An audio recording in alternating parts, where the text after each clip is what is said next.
The world watched, holding its breath. On a crisp autumn morning, Donald Trump delivered an ultimatum from a podium draped in American flags. He demanded that Canada grant the United States unrestricted access to its ports and waters. Trump framed it as a matter of fairness, insisting America's economic might deserved a faster, cheaper route for its goods. This was not a negotiation, it was a declaration. His tone was forceful, promising benefits for America and warning of severe consequences if Canada refused. The demand was sweeping, from massive container ships in the Northwest Passage to smaller vessels bypassing U.S. congestion. The message was clear. Canada's sovereignty was now on the table. Trump painted a picture of a new era of American dominance on the seas, redrawing the map of North American trade. The implications were staggering, shattering decades of partnership and mutual respect. Canada was treated not as an ally but as a subordinate. The speech was aimed at his domestic base, a display of strength, a promise to put America first. The international community was stunned. Diplomats scrambled, markets trembled. Was this a bluff or the opening shot in an economic war? Experts questioned the legality and practicality, but for Trump, it was about leverage and power. He had thrown down the gauntlet, creating a crisis only he claimed he could solve. The pressure was now on Canada to bow to U.S. demands or stand its ground. The world waited for Canada's response. The stage was set for a confrontation that would test the limits of sovereignty and alliance. Canada's response was swift and resolute.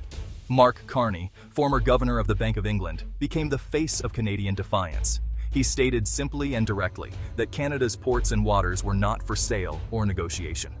Carney called Trump's demands an affront to sovereignty and a violation of international law. His words were a steel door slamming shut. He dismantled Trump's position, reminding the world that Canada was a G7 nation and a sovereign state. "Our sovereignty is the bedrock of our nation," Carney declared. The message was global. Canada would not be bullied. The rejection was absolute. No deals, no concessions. In Canada, national pride surged. Carney became a hero, and #NotForSale trended for days. Across political lines, Canadians rallied behind their government's stance. In the U.S., reactions split. Trump's base saw defiance. Critics saw a diplomatic blunder. America had been publicly rebuffed by its closest ally. The fallout left the U.S. looking isolated and weakened. Trump expected Canada to fold. Instead, he hit an iron wall. Carney's calm made Trump's bluster look ineffective. The incident was seen as a major diplomatic misstep, damaging American prestige. The U.S. was humiliated, not by a rival, but by its steadfast neighbor. The confrontation ended, for now, with Canada standing taller. The U.S. was left to reckon with the consequences of its failed power play. The world had witnessed a rare reversal in North American diplomacy. This showdown was the climax of years of simmering U.S.-Canada trade disputes. The friendly relationship has long been marked by economic friction, dairy, lumber, and more. Tariffs meant to protect domestic industries often led to retaliation, harming both sides. Under Trump, tensions escalated. U.S. tariffs on steel and aluminum hit Canada hard. Canada responded with tariffs on American goods, sparking a trade war. The softwood lumber dispute became a symbol of persistent friction. The U.S. accused Canada of unfair subsidies. Canada fought back in trade courts. These conflicts set the stage for Trump's 2025 demand. He saw Canada as an economic adversary, framing his ultimatum as a necessary correction. Years of smaller battles paved the way for this larger conflict. The issue was no longer just about trade, it was about sovereignty and access. The past had primed both nations for a showdown. Trade wars have wounded key industries, none more than timber and construction. Tariffs on Canadian lumber send U.S. wood prices soaring, hitting everyone from developers to homebuyers. Sawmills may see short-term gains, but high prices choke demand and shrink the market. Every 2x4 and sheet of plywood costs more, driving up the price of new homes. Construction companies must choose absorb costs or raise prices and risk losing business. Many projects are delayed or canceled, leading to job losses across the trades. The furniture industry suffers too, as tariffs disrupt global supply chains and raise costs. Companies struggle to stay competitive, consumers stop buying. The slowdown ripples through the economy, hurting suppliers, distributors, and service providers. The economic engine sputters, reduced investment, job losses, and falling confidence. What starts as a political decision ends with real-world pain for workers and businesses. The silence of a sawmill becomes a symbol of economic distress. The construction slowdown chills the broader economy. Tariffs meant to protect end up hurting everyone. The fragility of the modern economy is laid bare. U.S. ports, once bustling, have grown eerily quiet. Trade disputes and tariffs have slowed international shipping to a trickle. Fewer ships, empty berths, signs of a struggling economy. The slowdown affects more than ships. Longshoremen, truckers, and warehouse workers all feel the pain. Tariffs meant to protect jobs now threaten thousands in the supply chain. Global shipping lines rethink routes. Profitable lanes see reduced volumes and canceled sailings. The supply chain becomes unpredictable and inefficient. Ports face financial strain as revenue dries up, making upgrades and maintenance difficult. A nation's ports are its economic lifelines. When they weaken, the whole country suffers. The sight of ghost ships at anchor is a haunting reminder of the trade war's cost. The logistics chain is disrupted from dock to doorstep. The economic impact radiates outward, touching every sector. America's global competitiveness is at risk. The skies are quieter too. Air freight is in crisis. Trade disputes have slashed demand for high-value, time-sensitive goods. Air cargo carriers see fewer flights and emptier planes. Major cargo hubs like Memphis and Louisville lose business, impacting local economies. Fewer flights mean fewer jobs for ground crews and logistics companies.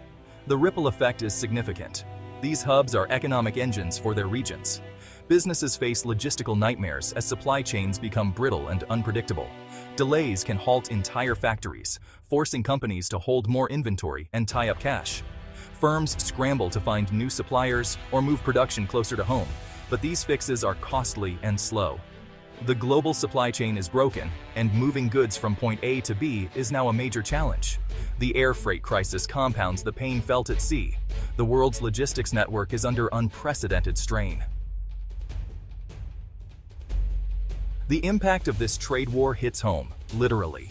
Tariffs on timber and lumber drive up the cost of building and renovating houses. For young families, the dream of homeownership slips further out of reach. Rising construction costs cool the housing market, a key pillar of the economy. Home improvement projects become more expensive. Many are delayed or abandoned. The slowdown means less work for contractors and local businesses. Tariffs on furniture and appliances raise prices for everyday goods. Consumers pay more at the register, reducing their purchasing power. Inflation rises, squeezing household budgets. The burden of trade policy falls on ordinary families. Businesses pass on costs, and consumers pay the price. The grand geopolitical game is paid for by regular people. The confrontation became a matter of national pride. Carney's firm no was seen as a moment of American humiliation. The U.S., the world's superpower, was flatly rejected, not in battle, but in a war of will. America's image as a strong leader was tarnished. It looked like a bully stood up to at last. Diplomats and allies saw Trump's move as reckless and self-defeating. The U.S. lost credibility and achieved nothing but embarrassment. Canada, meanwhile, was praised for its calm, principled response. Carney's statesmanship became a model for the world. Canada defended its sovereignty with dignity, emerging more confident and respected. The episode showed that power isn't just about size, it's about conviction and principle. The US failed to get its way. Canada succeeded by standing firm. The lesson: true strength isn't always about who shouts loudest. The standoff marked a turning point for North America and the world. America's failed demand showed its influence was not absolute. Other nations saw that Washington could be challenged. The world may become more fragmented and competitive. For Canada, the crisis was transformative, a step out of America's shadow. Canada's united response signaled new confidence and a more independent foreign policy. The global economy took note. Supply chains are fragile, protectionism is risky. The trend toward deglobalization may accelerate, with more regional trade and onshoring. The US was left to reflect on its bruised reputation. Canada walked away stronger, its voice heard on the world stage. The story will be remembered as a lesson in sovereignty, principle, and the courage to say no.